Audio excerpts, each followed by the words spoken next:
Welcome, everyone. Thank you for joining us.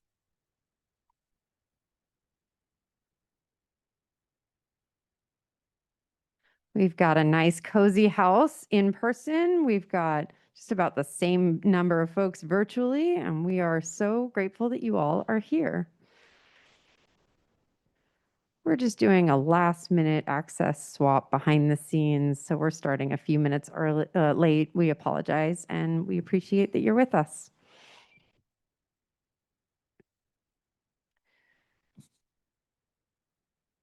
Interpreter team, you can let me know when you are ready. Oh, I'm getting the thumbs up. Thumbs up for ready. Great. Then one sec as I switch locations.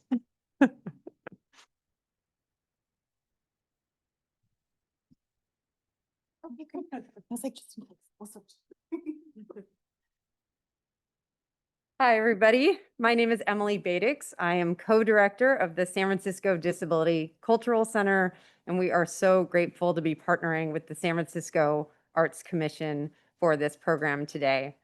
Thank you to those who are with us in person and to those who are with us virtually. This cultural center was built with the idea of thinking about how do we get more people having access to the arts in many different hybrid forms.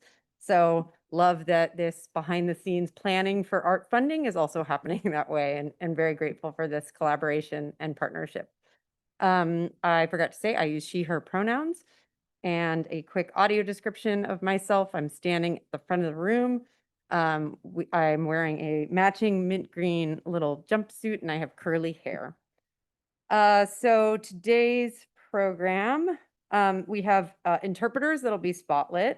We have captions on the screen. And if anybody has any other tech needs, they can send me a direct message in the chat. Or if you're in the room and you have an access need that's not being met, you can come and find me right near the door.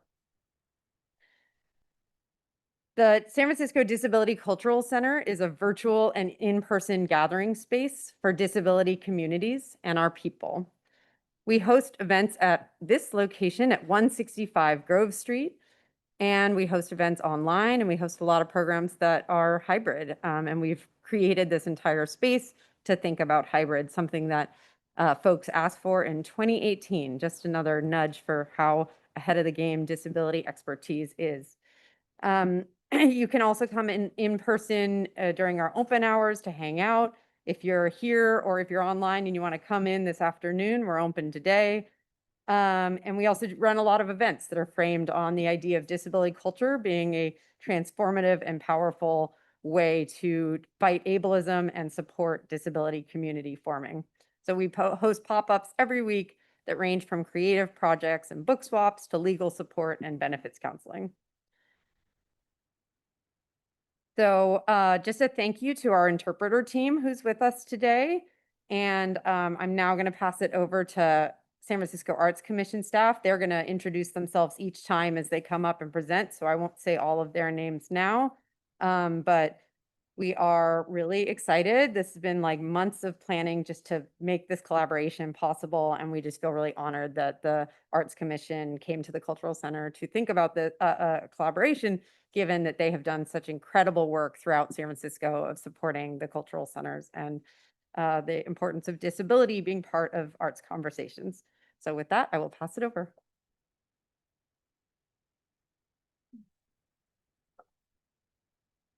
Thank you, Emily.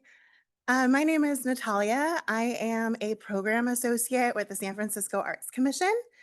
I wanted to do a quick check. I saw there was a chat about the audio cutting out for our virtual attendees. I just wanted to see if the audio is fine or if you can hear us now before we get too far into things. Let us know in the chat. We are testing out a new podium mic so we can swap it if it's still cutting out. Okay, they're saying I can hear and it's fine. So Wonderful, thank you. I'll do a quick, my pronouns are she, her. A quick visual description. I'm wearing a black dress. I'm standing at the front of the room. I have dark brown hair pulled back and I'm wearing pink lipstick.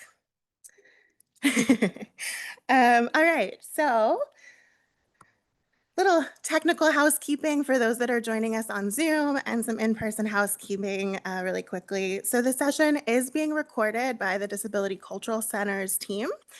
And the recording, along with this slide deck, will be available after the session. The slide deck will have some links to different resources. And if you go and get that slide deck, those links will be active for you once you kind of download that after we post it. If you're joining us virtually and you need to change your name or add your pronouns, you can click on the three dots on your video screen and change those. Closed captioning is available at the bottom of your Zoom screen. And then for microphones or raised hands for those joining us virtually, it's not enabled for this, but if you have questions, the Q&A box, like the Zoom tool for Q&A, please use that or please use the chat for issues, and we'll be able to take those questions and share them during our Q&A session a little bit later in this presentation. We'll also be doing in-person live questions. There's a lot of information today. I will just preface it and say we'll get into some details, but we'll try to do some broad strokes. Specific information will be available for questions a little bit afterwards. We also have like our contact email address for like future conversations that we can have.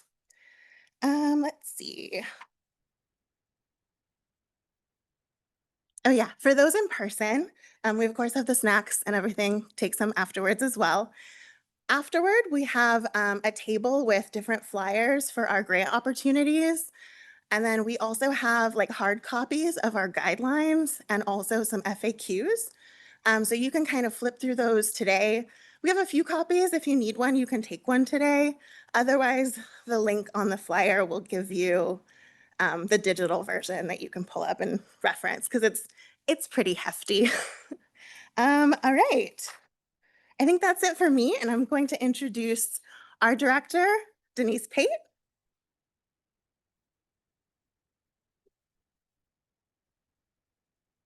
Welcome, everyone. On behalf of the San Francisco Arts Commission, thank you for joining us today in person and virtually. My name is Denise Pate, and I'm the Director of Community Investments. I use she, her pronouns, and a physical description of myself.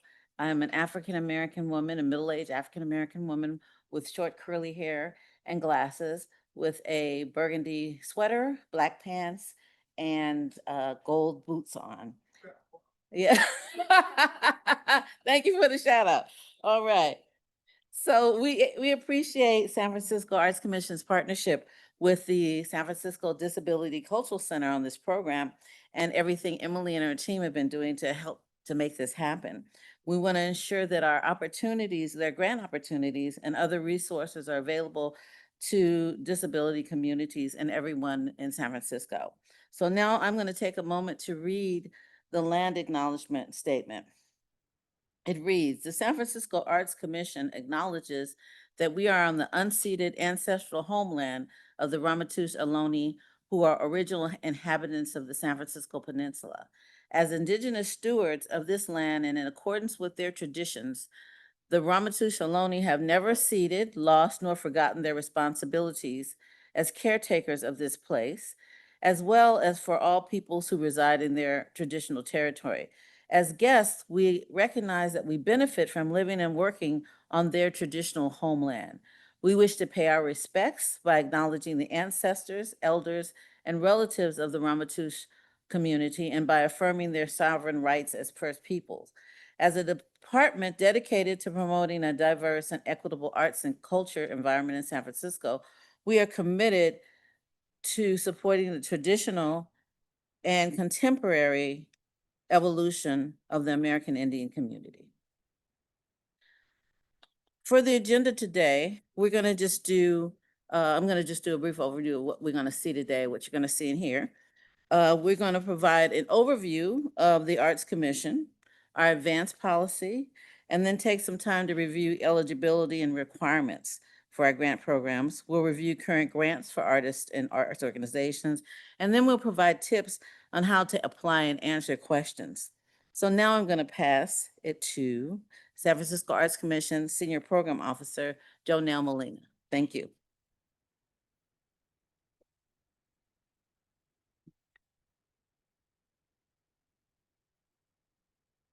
Let's go here. All right. Good afternoon, everyone. My name is Jonelle Molina, pronouns he, him. Description, I'm here at the front podium.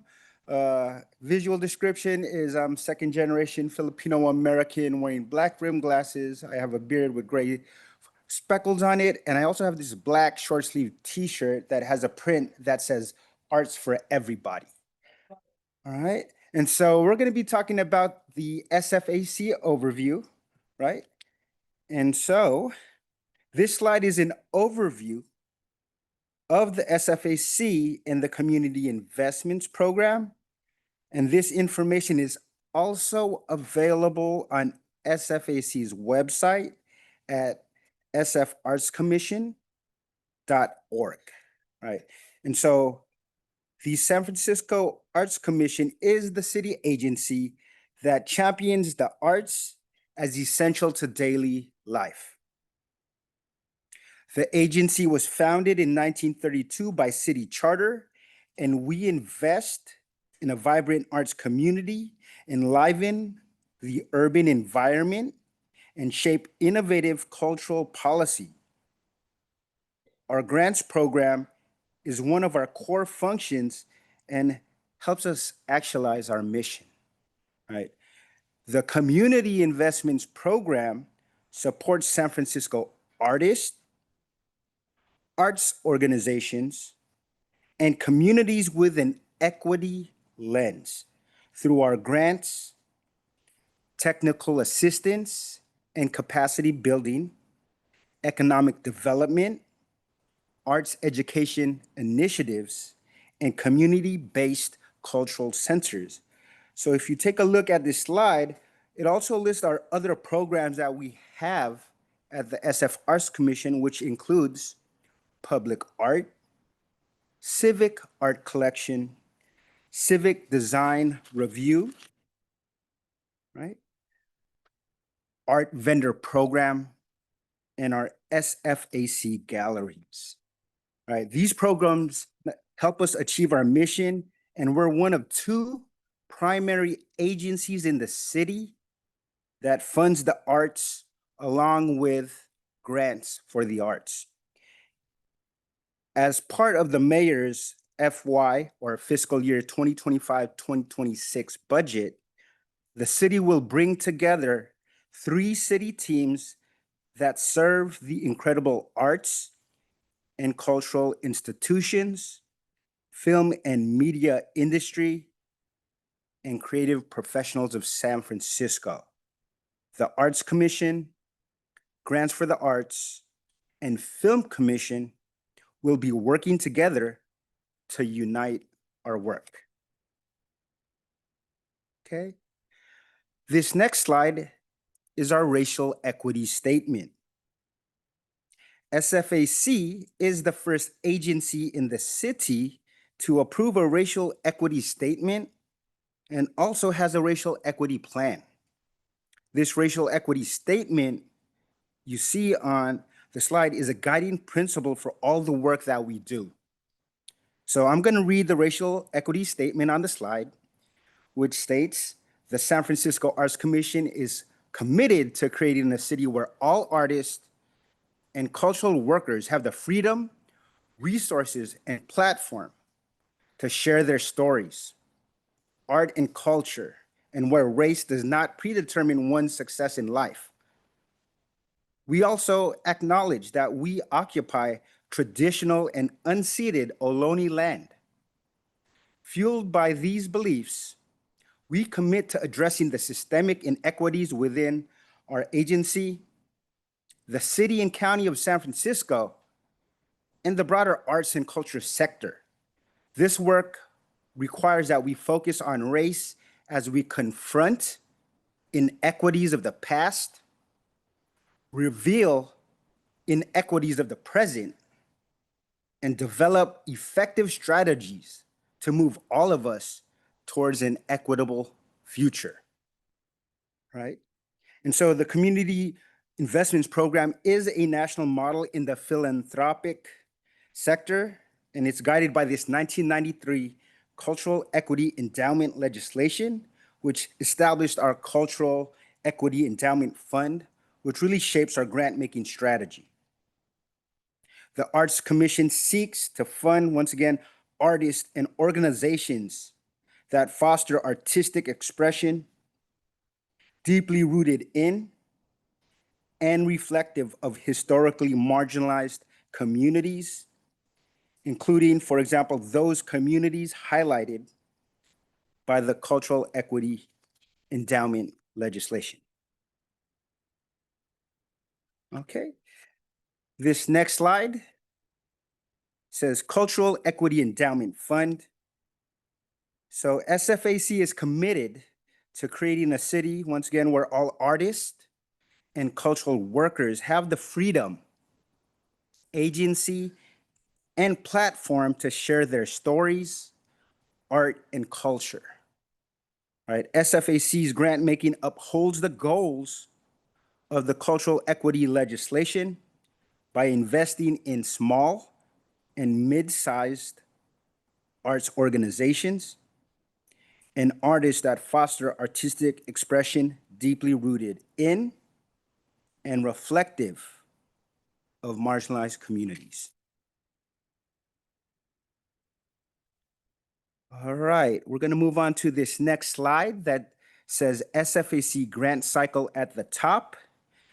This slide has a circular diagram with blue arrows pointing in a clockwise direction, listing the sequence of the 6 steps in SFAC's grant cycle. We are currently in outreach and technical assistance, which is in the middle right of the circle. After that is application submissions, which will happen in October and November 2025 of this year. After application submissions are our grant review panels in spring 2026, which take place between January through April of 2026. After the grant review panels is the funding approvals. After funding approvals is compliance and reporting. During that step, grantees will receive compliance and reporting information. After compliance and reporting is guideline revisions in the summer. And then the process starts again in the fall with outreach and technical assistance. So it's a circular cycle that we're going through out the year. Okay, the next slide says advance payment policy. And we're gonna share some important information about SFAC's advance payment policy, the information about this policy, the policy frequently asked questions or facts, the link to the advance payment policy webinar recording we presented on September 9th, 2025, and the webinar slides are available on the SFAC's grants landing page at sfartscommission.org/grants. All right, in this continued slide of advance payment policy, I'm going to highlight important new payment policy information starting in July 2026, once again for advance payment policy.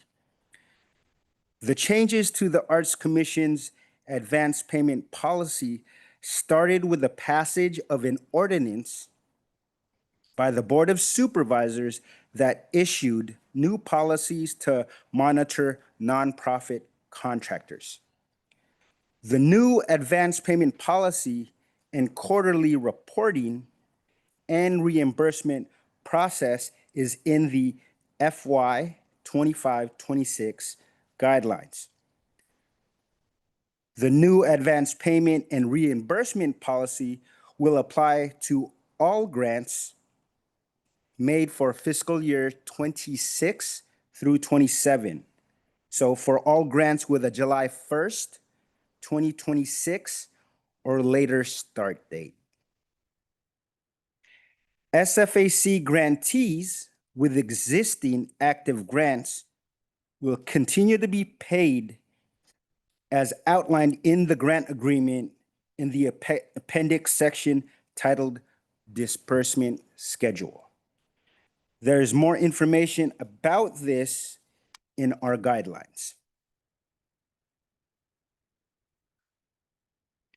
Okay, and as I move to our next slide, at the top it says advance payment good news, right? And so wanting to say thanks to the hard work of the Arts Commission leadership staff. The Arts Commission's policy allows for a significantly larger advance for our grantees. The SFAC leadership worked very hard to make the case for this need, and we are happy to report this success. So advance payment, good news, right? The information in the left column on the slide lists the controller's standard policy, right? So a little background on this new policy is that in August, the controller issued an update to their accounting policies and procedures manual, item 4.4.4.1, covers advance payment to community-based organizations and limits advance payments to the second year or later of a contract and for 10% or less of the total. So in that controller's standard policy, advance can only be 10% of the total grant amount, and the advance can only occur in the second or third year of the grant term, right? On the right column side, lists the Arts Commission's policy as approved by the controller, right? But again, we are happy to share that we'll be able to advance up to 50% of the total grant amount because we know that artists and orgs need their grant funds up front to get their projects moving, started, and to support general operations. So for the Arts Commission policy, once again, as approved by the controller, up to 50% of the total grant amount, and it occurs at the beginning of the grant term. All right, I'll be moving to the next slide, and it says advance payment process at the top. So there will be a new process to request advance payments. This third and last slide in the section summarizes this process. The advance process is 1, grantee submits the advance payment request letter with staff support. Number 2, staff review letter and assist with updates if needed. Number 3, approved advance amount goes into the grant agreement. And then number 4, grantee completes the grant agreement with staff support, right? So please review the advance policy frequently asked questions on our website, which is once again located at sfartscommission.org/grants. Okay. We're going to be moving on to this next slide, and we're going to focus on application eligibility and requirements. In addition to the general eligibility and requirements, each category has additional criteria. So please contact program officers well in advance of the application deadline to ensure you're eligible. Okay. This next slide at the top says grants guidelines and application instructions. This slide lists some important reminders about SFAC's fiscal year 2025-2026 grant guidelines and application instruction files to make an American with Disabilities Act or ADA request related to SFAC's FY26 grant guidelines or application process. Please email SFAC's team at sfac.grants,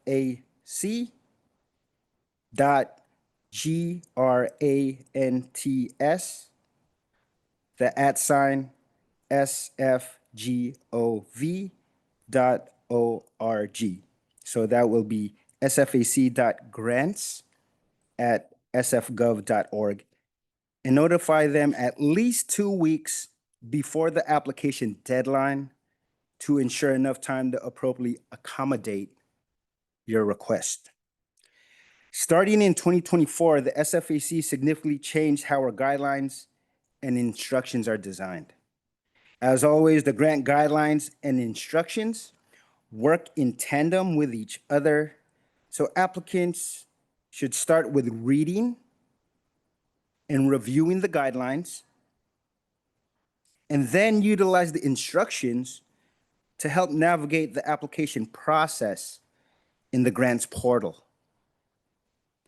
Guidelines are now one single document with universal eligibility, policy, terms and conditions explained in the first section. Grant categories will provide category-specific information only. They will not repeat the universal terms, policy, etc.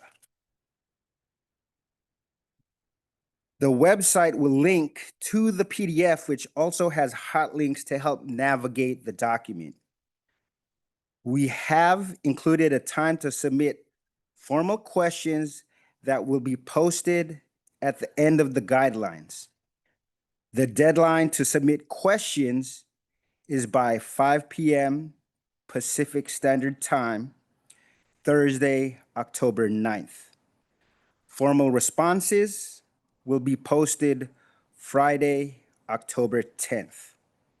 You can submit by emailing sfac.grants,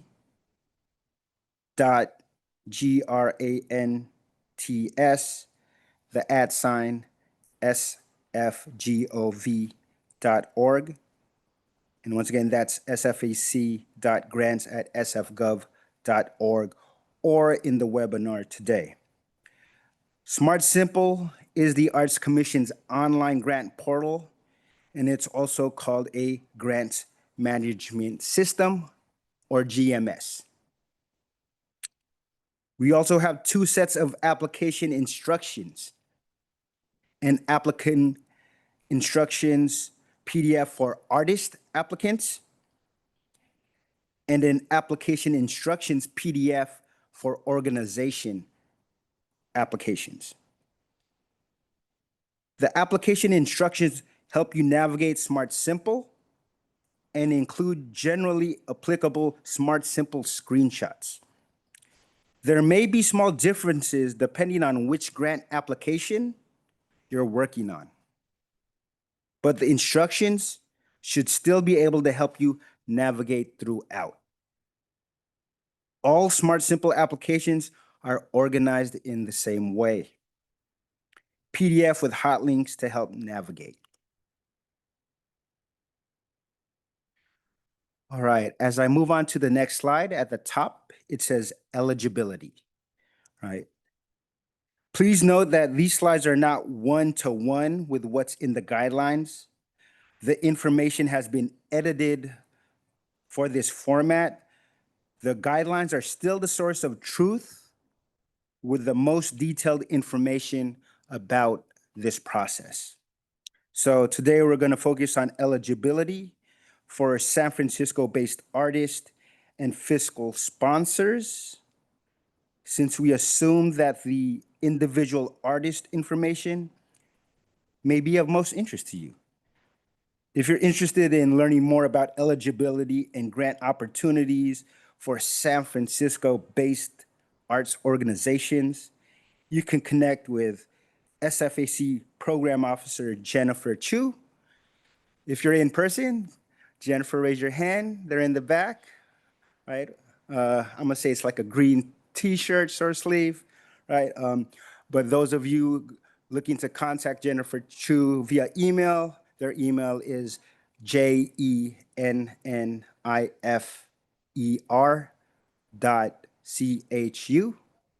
the @ SFGOV.org. So jennifer.chu@sfgov.org. Okay.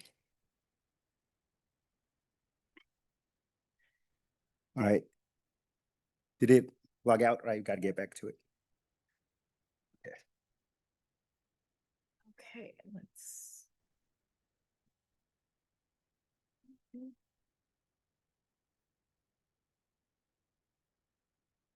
Work. Cool.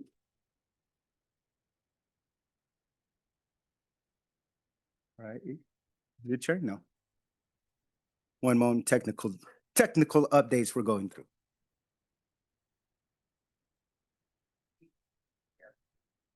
Thought I should.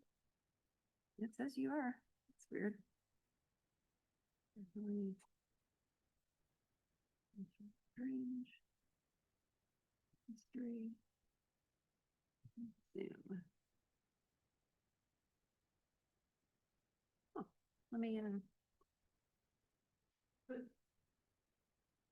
While we're waiting, if you do have questions online, use the Q&A. And remember, we'll be using that to inform us as we update our frequently asked questions document.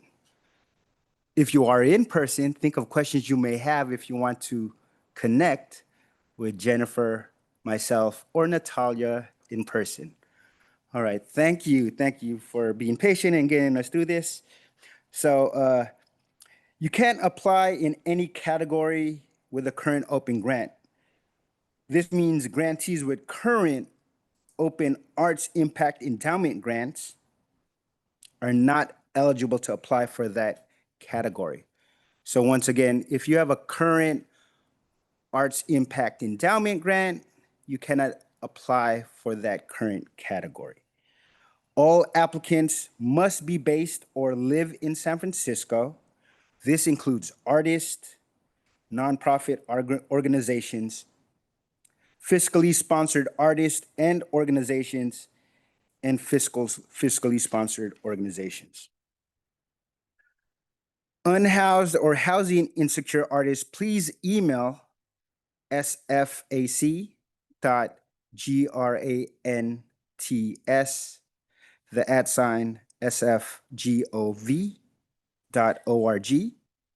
That once again is sfac.grants@sfgov.org for support with eligibility. Proof of residency document must have all three things in order to be accepted. Once again, this is for proof of residency documentation. Legal name of applicant. A San Francisco address that is not a P.O. box. Show a date within 3 months of the application deadline. In addition to SF residency, artists must have a 2-year demonstrated history of operating or living in San Francisco. The applications ask you to demonstrate this by providing a 150-word summary of your San Francisco-based activities over the last 2 years as part of the required uploads. Artists must demonstrate that they are deeply rooted historically in marginalized communities listed in the Cultural Equity Endowment legislation.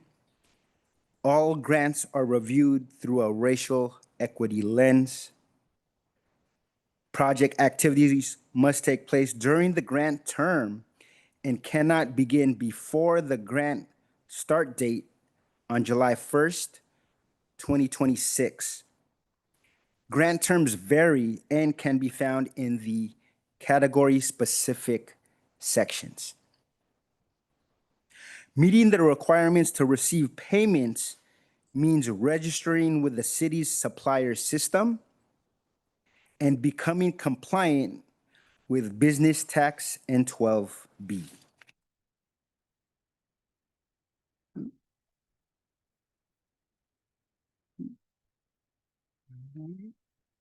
It is not moving forward. Let me see.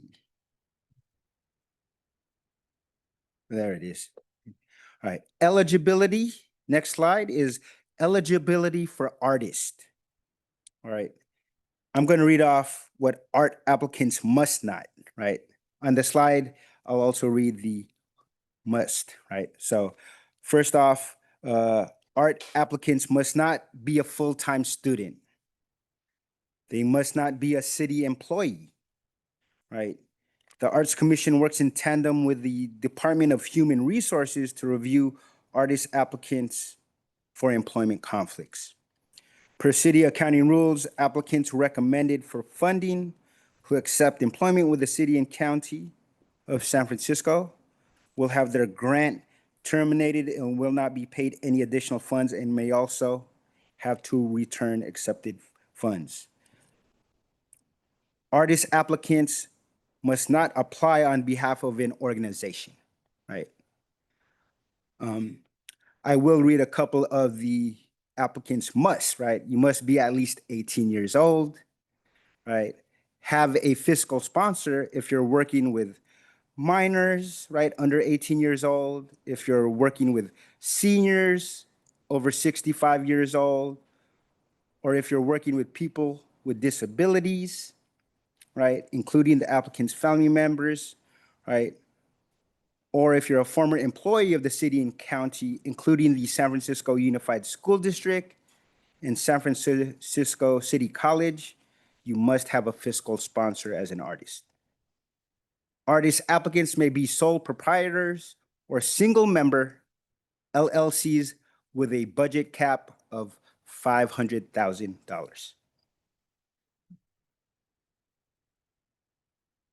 All right, this next slide says eligibility at the top for organizations, right? Organizations must be in good standing and remain in good standing for the duration of the grant, must have a budget cap of $2 million. Organizations that exceed $2 million, so budget cap should be no more than $2 million. Organizations that exceed $2 million due to re-granting must verify pass-through funds at the time of application. This mostly applies to fiscal sponsors. Organizations must provide a 990 or 990-N with a profit and loss and balance sheet. Arts and cultural programming must be a core part of the organization's main mission/mission statement.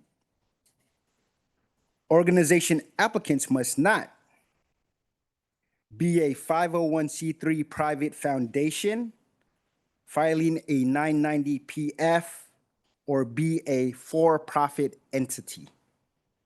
So LLCs with a budget cap of $500,000 and sole proprietorships may apply with a fiscal sponsor. All right.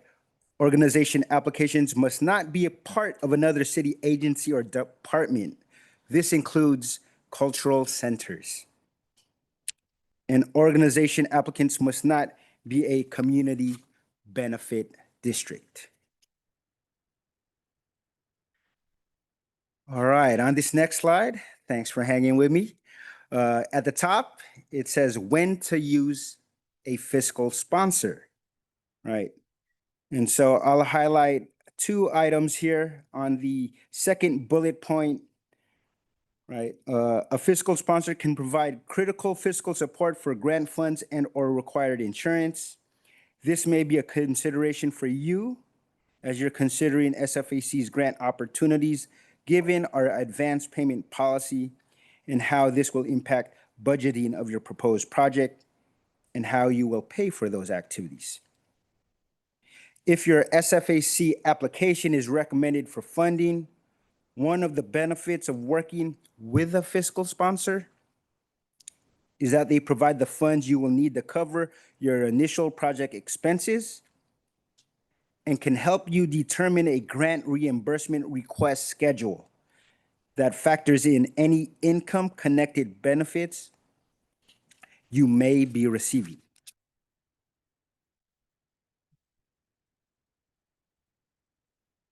All right, the next slide, eligibility, fiscal sponsors, part 1, as it reads at the top, right?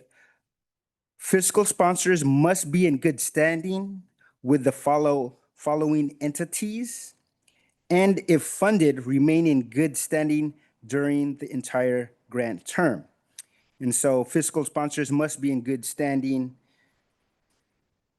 with the IRS, the California Franchise Tax Board,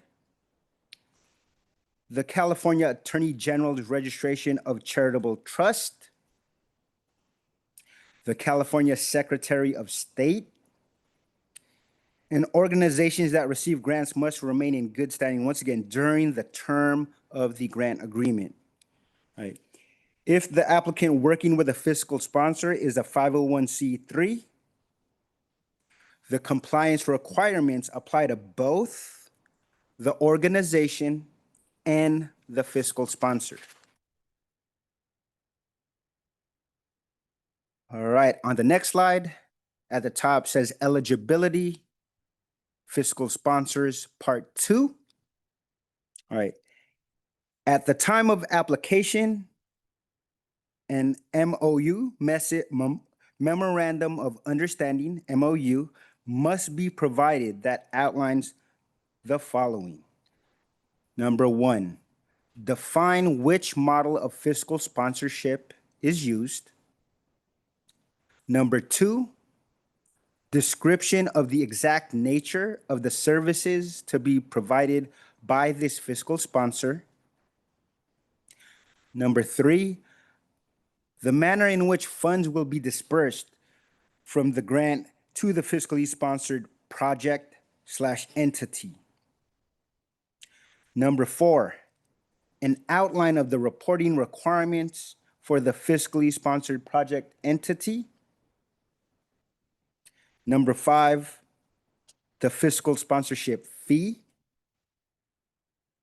And then number 6, identification of the fiscal sponsor staff person who will serve as the primary liaison with the fiscally sponsored project/entity. All right, moving on to the next slide. It says eligibility, fiscal sponsors, part 3 at the top, right? We're continuing.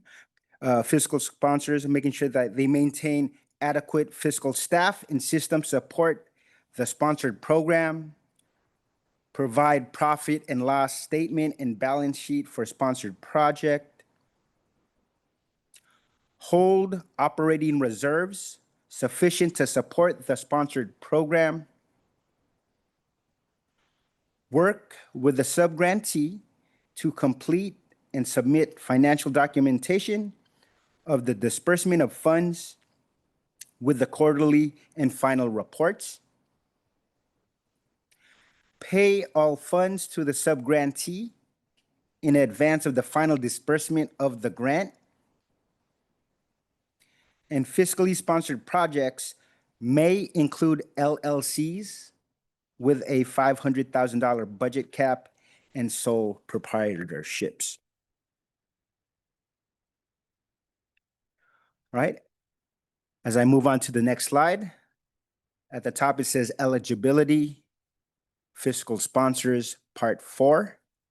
And this is fiscal sponsors must not, right?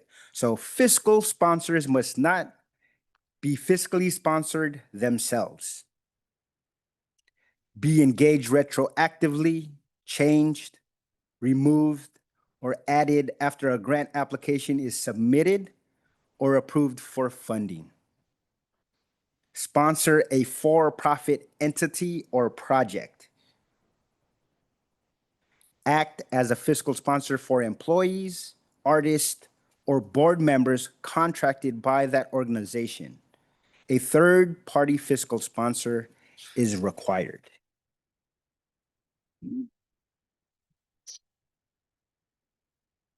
All right, we're going to move on to the next slide, and it says restrictions, part 1. Right, the Arts Impact Endowment is considered one grant category. Regardless of the funding channel, organizations applying to endowment grants may also apply to the special project grant category. To avoid conflicts and potential ineligibility, a third-party reviewer must be able to distinguish grant plan activities submitted by artists and organizations that regularly work together but are applying for separate projects. Such projects must also have different activity dates and descriptions. The proposed artist and organization projects must be unique, with clearly distinct budgets and grant plan activities, which are discernibly different by a third-party reviewer with different activity dates and descriptions. All right, moving on to the next slide. Restrictions dash part 2 is at the top. This is the second of the 2 slides that summarize the application restrictions, right? New is there's no regranting. Regranting is not an eligible project scope or grant plan activity. Regranting projects will be deemed ineligible. Okay. New, number 2, general liability insurance requirement. All projects that include dance, movement, or physical theater are required to obtain general liability insurance and maintain the coverage throughout the entire grant term. Proof of general liability insurance must be provided before payment. That was a lot of information. A reminder to follow up with staff in person, or once again, our sfac.grants@sfgov.org email to follow up with staff to get clarity and understanding for your project inquiries. So I want to give thanks to everyone. I'm going to go pass it now to Program Officer Jennifer Chu.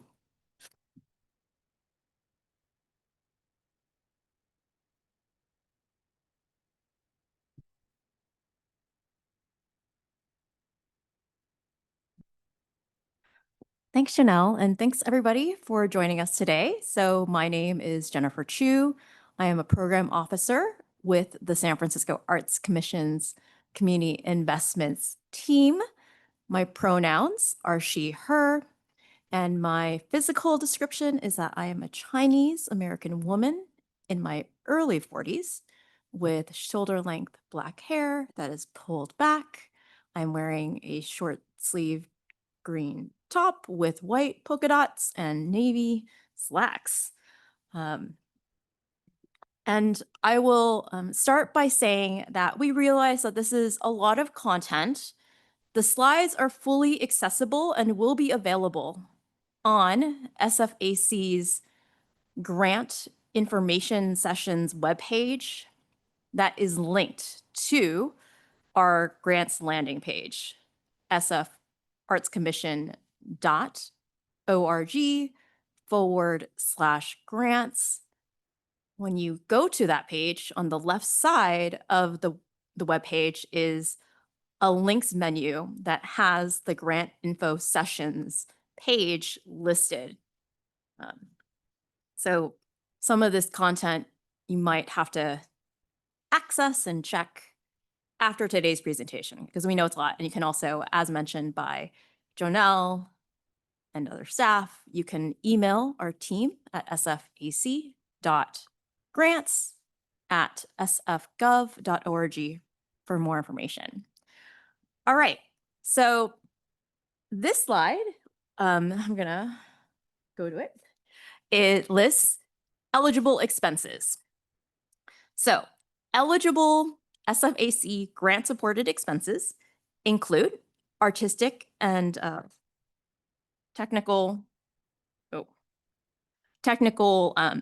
and technical, including lodging for artists, direct personnel, professional services, administrative costs, including travel in San Francisco, facility and maintenance. But please note that labor costs are not an eligible expense. Okay. The next slide is ineligible expenses. And this slide lists expenses that cannot be paid for using SFAC grant expenses. They include travel outside of San Francisco, fundraising activity. Please note that development staff is allowed as a direct personnel cost. Costs or expenses prohibited under the terms and conditions of any federal or state grant supplying all or any portion of the grant funds, penalties, late charges, or interest on any late payments, no capital project labor costs. All right. So on this next slide, I'm going to actually do my best to give a short and concise description of the photo that is on the left side. The image on the slide features two women in bright floor-length outfits standing on a stage with musical equipment set up behind them. And it is from one of SFAC's previous grantees, African Arts Academy. So, additional information. All applications must be submitted through SFAC's Smart Simple Grant Portal. And you can find the Smart Simple Grant Portal link on SFAC's grants landing page. Once you submit the grant application, if you need to reopen it, requests can be submitted to sfac.grants@sfgov.org before the deadline. You can find the grant appeals procedure in our grant guidelines, as well as a glossary of terms, information about the ADA accessibility requests, and other helpful information to guide you through this process. Okay.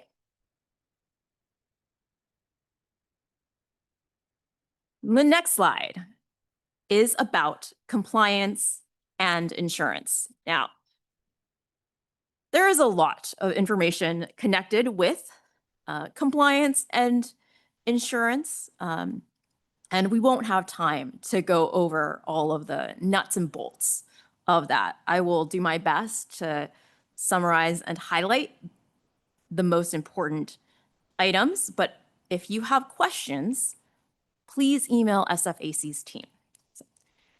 If your application is funded, which I hope it is, this slide provides a brief overview of some of the compliance and insurance requirements so you know what to expect. But again, these are only required if you are funded. They are not required to apply for a grant. So, if your application is funded, you or your organization And again, today we're primarily focusing on opportunities for San Francisco-based individual artists, but of course we are accepting and have opportunities for San Francisco-based arts organizations. If your application is funded, you must set up what is called a supplier account if you don't already have one.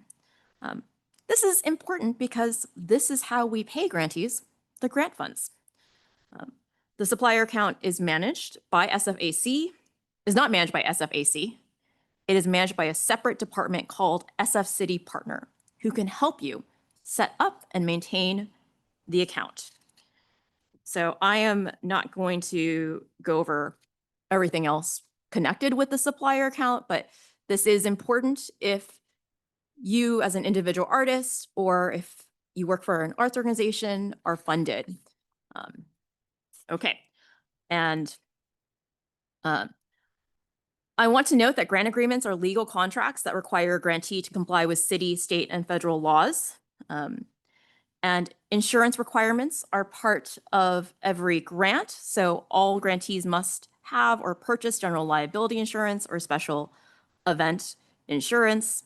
There's also specific insurance required if an organization or artist works with a vulnerable population, which includes minors, seniors, or developmentally disabled populations. Seniors or developmentally disabled populations. This insurance is called sexual misconduct insurance. So I'm not going to go over the rest of the insurance requirements because we can go over those on a case-by-case basis. But if you do have questions, please contact our team. I will say that we are never allowed to waive general liability or sexual misconduct insurance. So the key takeaway is that with receiving a grant from SFAC, there are some requirements, and insurance is the requirement that costs something. And that insurance requirement does vary depending on the type of grant. Okay. So I am doing a time check. I know that it is 1 o'clock Pacific time and that we still have several slides to review. So I will still do my best to go over everything. But now we're going to go over some of the grant categories funded by our Cultural Equity Endowment and Arts Impact Endowment. Okay, and I did want to say something on the record that I realized that the what I just said about sexual misconduct insurance, it's not just required for developmentally, for working with developmentally disabled populations. So I apologize for that error. All right, so this next slide features a beautiful, I believe, a quilt or an image of a quilt from San Francisco artist grantee William Rhodes on the left. And this slide is about the Arts Impact Endowment grant category. And this grant category is available to San Francisco-based individual artists and San Francisco-based arts organizations. I'm going to summarize some of the key points about this category. Arts Impact Endowment, or as we sometimes refer to it, AIE, supports 3 broad funding channels connected to the single theme of keeping artists in San Francisco. Those 3 funding channels are 1, general support, ongoing work, 2, general support 2, growth and planning, and 3, project support. Applicants must select one funding area for their proposed project. The eligible grant request amounts are up to $50,000 for SF-based artists and between $50,000 and $100,000 for SF-based arts organizations. The category uses a racial equity and social justice lens for all program designs, public benefit accessible to San Francisco communities. And the grant term for Arts Impact Endowment grants is July 1st, 2026 to July 31st, 2028, which is 25 months. The applications are due on Thursday, November 13th, 2025 at 12 p.m. noon.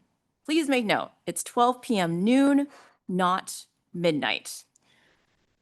Okay. And I will say that the SFAC program officer, Jen Atwood, who is the contact for individual artists interested in applying to AIE, is joining us today. They aren't presenting in person, but they are joining via Zoom. So if there are any questions regarding AIE for individual artists, you can let Jen know by submitting a question in the Q&A, or for those here in person, can ask, and we will ask Jen to answer during the Q&A. Okay. All right, so next up is the Artistic Legacy Grant. This category, which we also refer to as ALG, acknowledges the impact of an artist who has been living and practicing their craft in San Francisco for the last 25 consecutive years or more. This category aims to uplift and celebrate an artist who has contributed to San Francisco's diverse arts and culture ecosystem.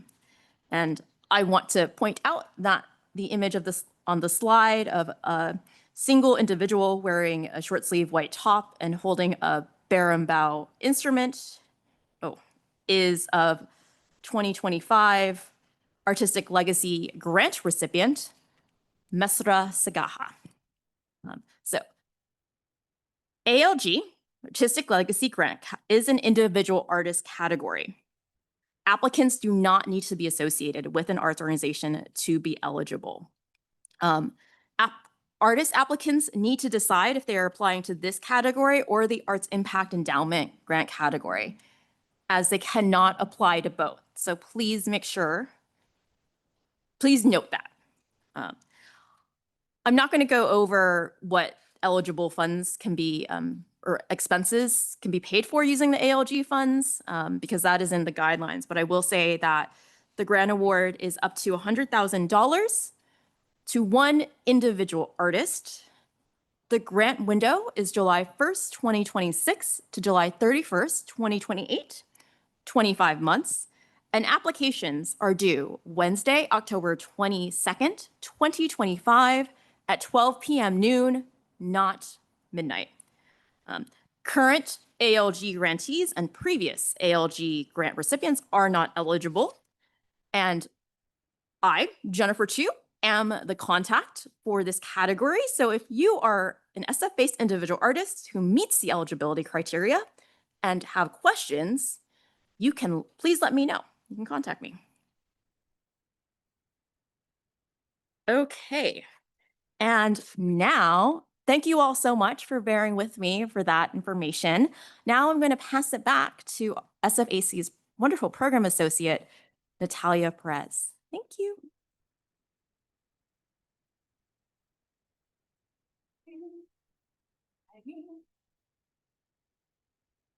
All right. Thank you, everyone. I know this has been so much. Also, for everyone here and also everyone online, if you want to take a minute and just kind of like shake it out. I know we've been sitting and there's been a lot of information thrown at you. So I just want to give space for that.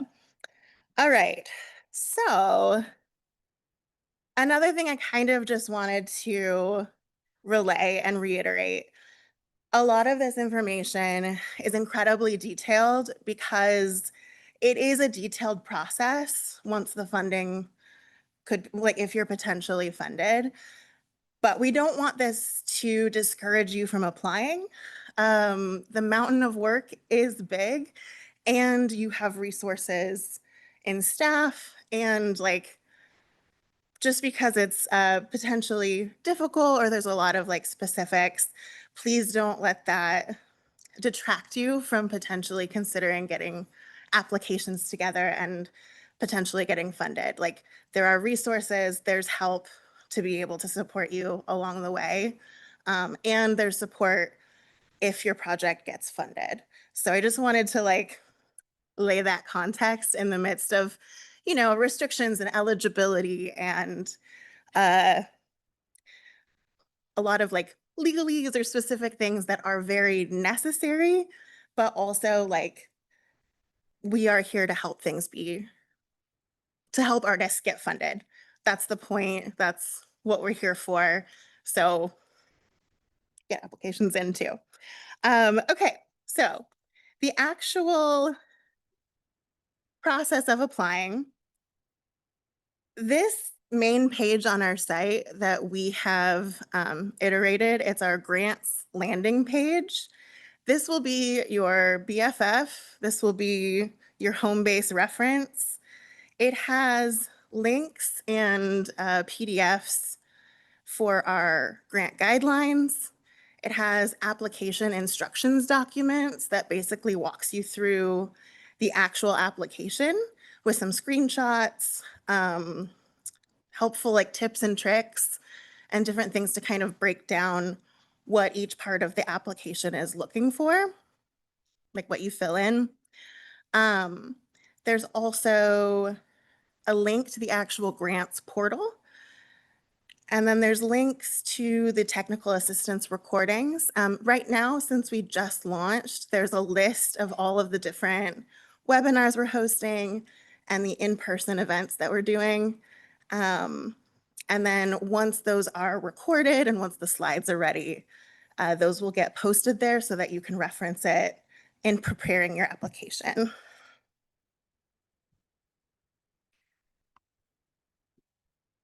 Okay, so this slide has a chart of all of the technical assistance that we have coming up. So I won't go through it too much. It is available on that website that I mentioned, but we do have webinars specifically for like similar to the information that we gave today. We have one coming up on Monday.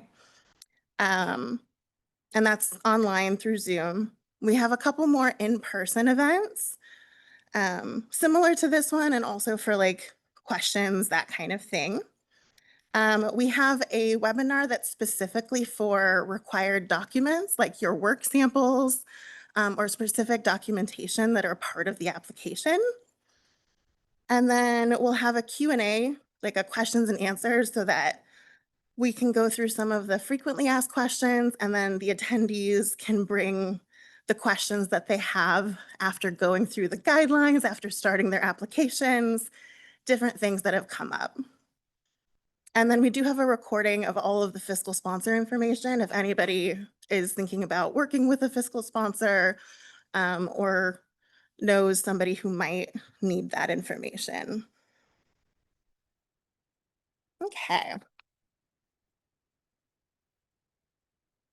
So this is important deadlines and staff contact info. Again, you have resources in our staff to be able to kind of answer some general information. And there also are options of one-on-one sessions that can be booked with our program officers. Those are great for after you've already filled out your application and you kind of want some feedback or you want some, like it's a 15-minute session, but you get some one-on-one time with the program officers to be able to kind of take a look at your application and like work with you a little bit or like talk with you or answer some questions you might have. So these deadlines we kind of went through a little bit, but mark your calendars. For the Arts Impact Endowment for Artists, that is going to be a deadline of November 13th, again, 12 p.m. noon. Oh yeah, we do have, so basically, we have ADA accessibility accommodation requests. So if there are issues with that you need specific accommodations for, email us at the address that we discussed earlier or have repeated multiple times, and we'll be able to kind of work with you with specific needs. You don't have to tell us the specifics of anything, just let us know what you need, and then we can work with you to find some accommodations. Let's see. And yeah, if you don't know who to email or if you have a question about which one's which, just send an email to the general one and we'll get you routed. I also have some of my business cards in the back. You can also email me directly and I'll be a switchboard operator to kind of get you to someone who can help you. So this is the grants portal. This is the main page, and in the instructions, it'll walk you through making an account, registering for an account, whether you are an individual or an organization, and how you need to kind of answer some eligibility questions and get into that portal.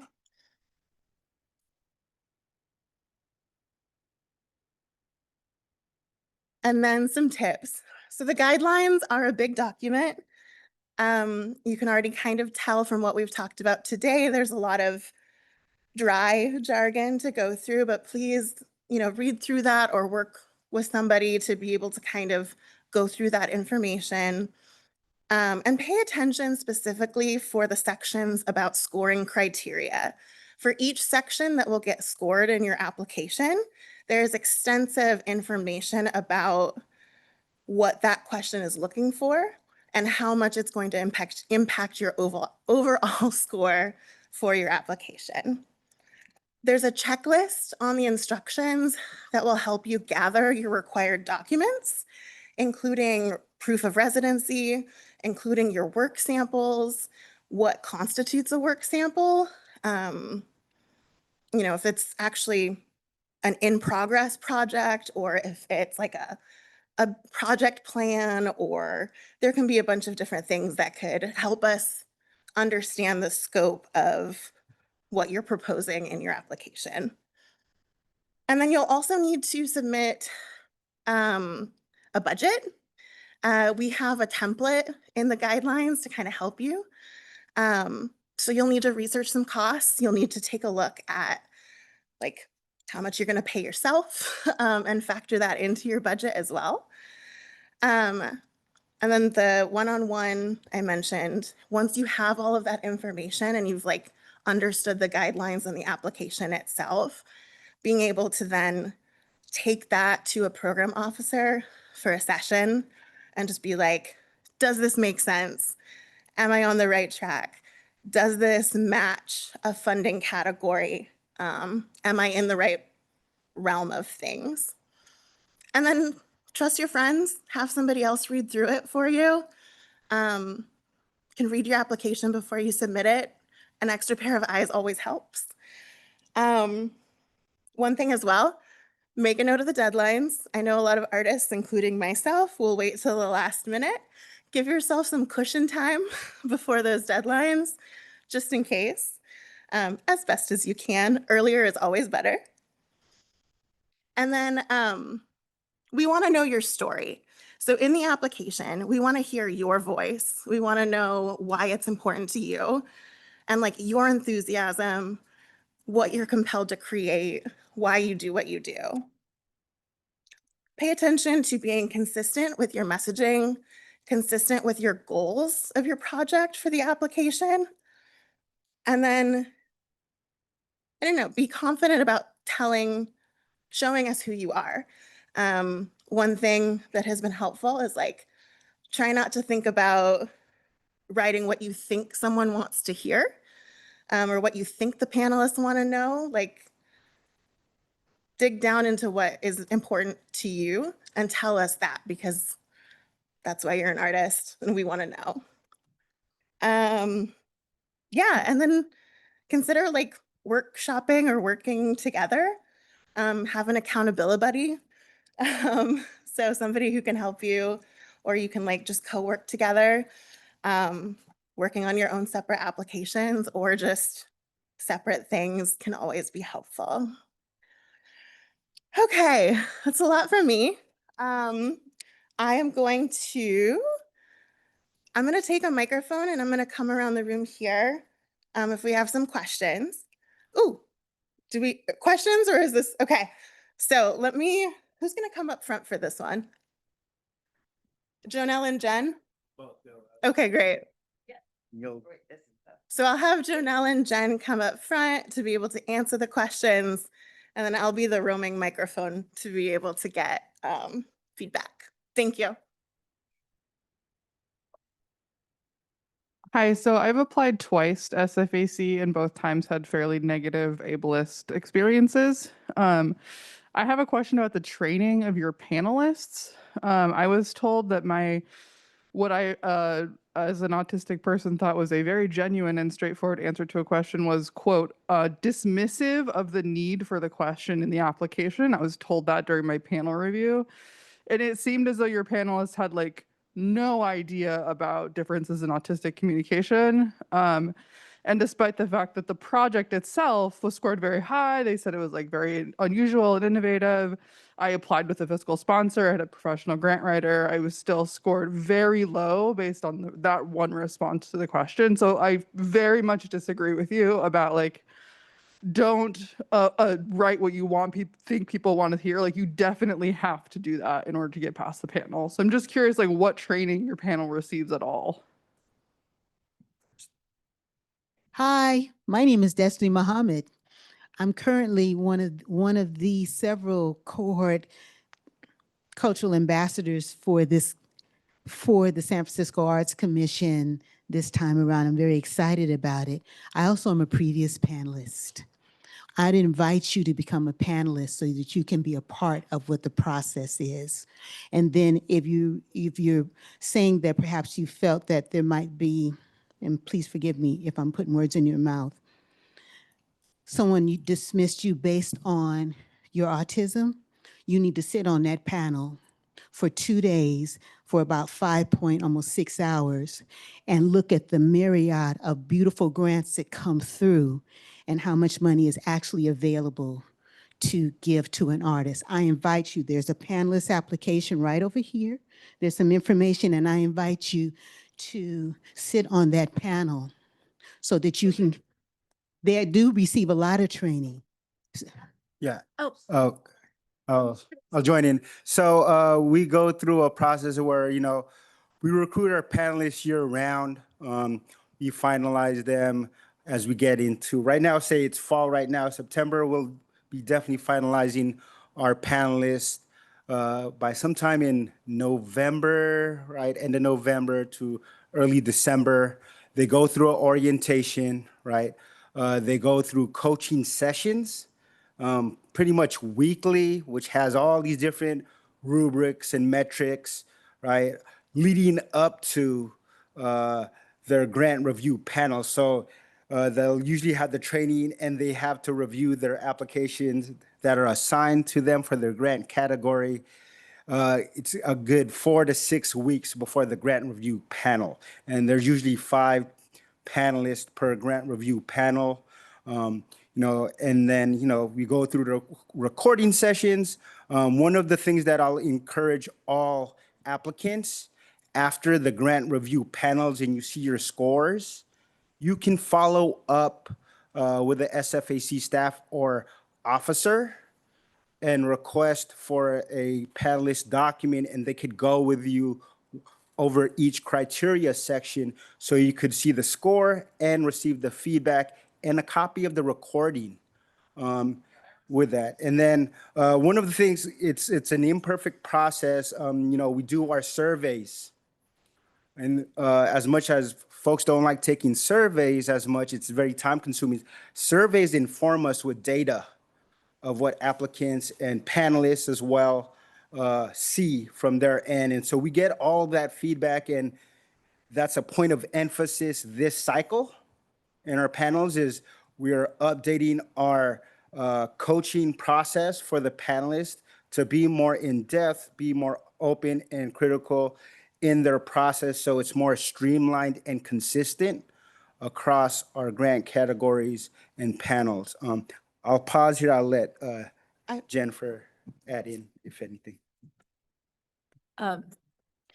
Yeah, this is Jennifer, and I'm sorry that you had that experience, and I do want to second Jonelle's recommendation that if you haven't already, please consider following up with the SFAC staffer who is managing the grant category that you applied to for an individual feedback conversation. And again, as Jonelle mentioned, we know that this process is imperfect. We're constantly trying to refine and hone it and improve it. And we do take this to heart. But we also ask that you connect with SFAC staff for more feedback and share your feedback with us. I mean, if you don't know who to contact, please email sfac.grants@sfgov.org.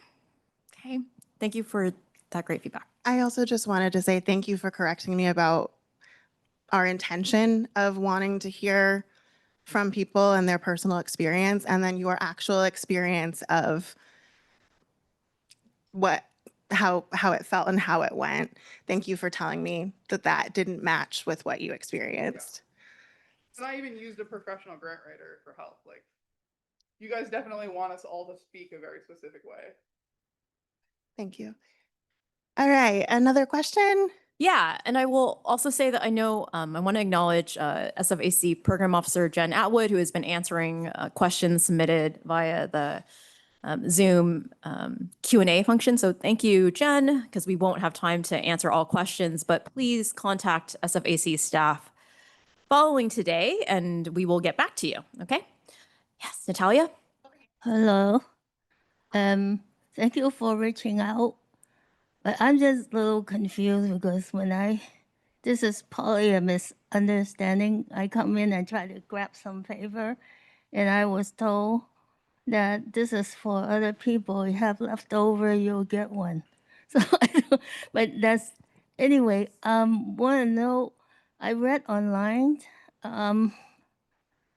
there's a question related to what she just said about transparency of how these grants are funded. So I would like to know more because I talked to someone who applied, and that was one question. And now I'm nervous, not nervous, but I'm saying, should I even try if I don't know how to do it professionally? Thank you. And thanks for again coming here. Okay, this is Jennifer. First of all, I want to say at the outset, we did not print enough copies of the FY 25-26 grant guidelines file and all of the accompanying materials and instructions. So I apologize. I think my intent earlier was that copy that was on the table was for reference, but I think we did give it to you. So, but that is feedback. Then in the future, when we're at in-person sessions, we will print copies of all of those materials. That was an oversight on my part. So yes, it's a lot of paper, but these are also all available on SFAC's grants landing page, available at sfartscommission.org/grants. And I'm going to pass it to Jonelle for the second part of your wonderful question. Thank you. My general response is yes, everyone should apply, especially if you fit all eligibility requirements. In terms of transparency, there's, of course, I see it in multiple levels. In terms of the information that we've shared, once again, referring to our guidelines, all the information is in our guidelines and instructions that is on our websites that connects to all the different technical assistant webinars that are virtual and in person. So we've made that part intentionally in terms of our outreach this cycle, even more so. This is our return to in-person sessions. We haven't had in-person grant info sessions in the past several years due to the pandemic, right? And then in terms of transparency, that's why you've heard multiple times to email staff for any inquiries that aren't clear to you if you were reading something in the guidelines. You know, I see it as always being a student, underline, circle, highlight words that don't make sense to you, right? Make notes so that when you do connect with the staff, it provides context of your discussion to help you frame your project, however you go about it. And then as you submit, right, your application, our grant review panels are accessible to the public, right? So you don't just have to be an applicant. It's listed on our SFAC calendar page. And as a person in the public, aside from being an applicant, you could tune into a webinar and just see how the panels are set up.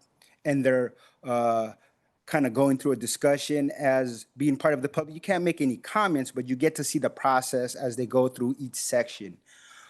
After our panels, right, it goes through that process, and eventually in the spring, we do announce at our Community Investments Commission meetings, right, which is accessible to the public and virtually in person, as well as our full commission eventually. So there's different levels of transparency to make sure our information as aligned as possible, as outlined and detailed in our guidelines. So different points of contact of information, but definitely making sure you find out and you list what your questions are with the context of it. Follow up with the staff to make sure they get to connect with you to see how they can help bridge that inquiry you have. Other questions for those present? Okay, I'll bring it to Destiny. Also, once we wrap up, we'll be here to be able to kind of talk with you as well. Thank you so much. I had a question in regards to on several of the, first of all, thank you all so much for making this available in person to the public. This is very powerful, and I'm very excited about it. My question is regarding the insurance clause that I see on several of the, sorry, I forgot the word that's used for that, but I've seen that insurance clause several times there. Is it possible for you all to recommend insurance companies that actually are available for arts organizations that fall into that category or are within the guidelines of what are required for applying for the grant?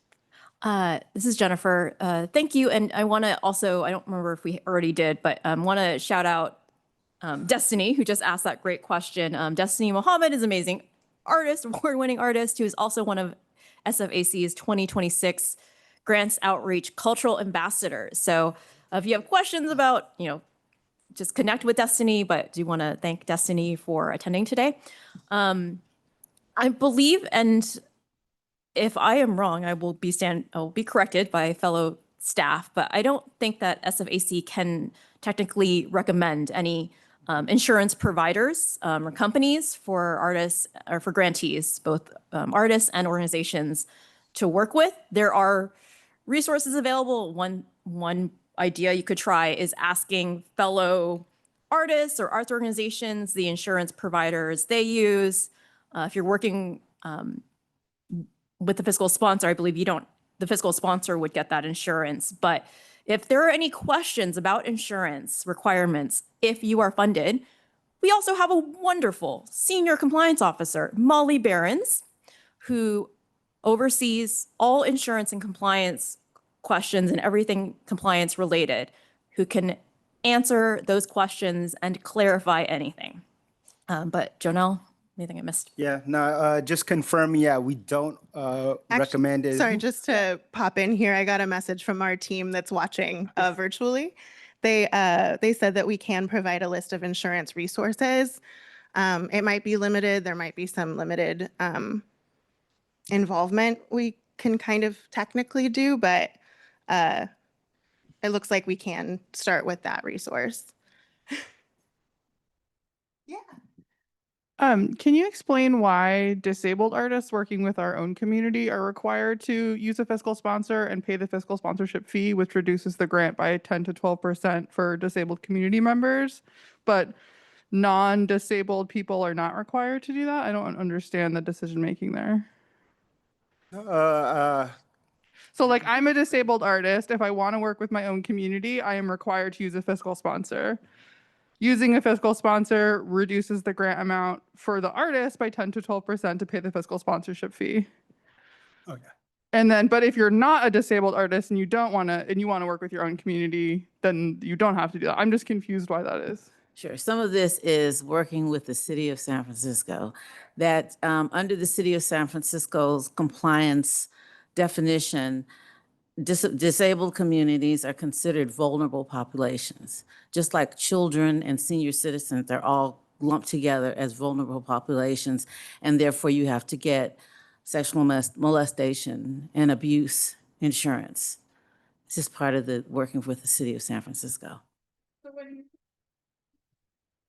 sexual misconduct insurance is required by everyone? No, Oh, I'm sorry. Oh, no, sorry. only if you're working with senior citizens, disabled communities, and children. Okay, so that's part of the fiscal sponsorship. Right. But the city makes the artist pay that. They don't cover that as part of like, No, they don't. okay. I guess I don't understand why that is. It That's- essentially makes disabled artists get less grant money. It does. And also it does, one of the things is that you'll have to, you can put that in your budget as part of your grant. Because it's part of the cost of doing business with the city. I just have to say that, you know, doing business with the city, it's the nature of doing business with the city.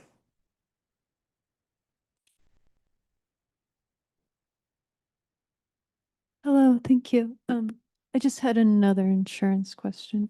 Okay, and that I will, okay? yeah, Or- this is Jennifer. I will say that if there are any insurance questions that our team on site is not available to answer, we can connect you with one of our staffers. But Alexis, do you want to ask it? You can ask.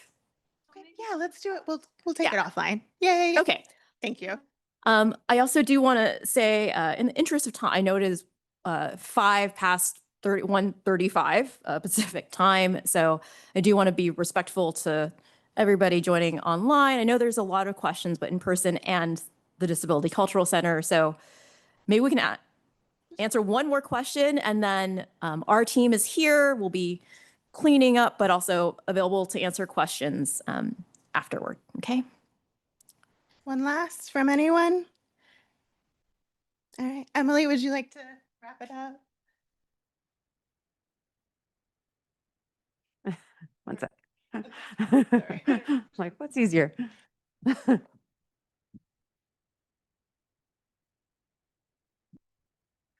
Thank you all. I saw such interesting dialogue happening in the Q&A and also some of the questions Em was raising. And I know it's an opportunity for us to partner with the city and explore that more, because the history of vulnerable population is something that's incredibly important for supporting disabled people, and also something that when it gets used so huge can really be limiting. So I'm really intrigued to follow up and explore that more. I'm so grateful to all of you. I wish you the best of luck as you all pursue these funds. And just am so grateful to have seen such a full house, both virtually and in person, because we need more arts and culture right now more than ever. You hear that a lot, and I believe it so strongly too. Thank you all so much for having us. Thanks everyone for being with us today.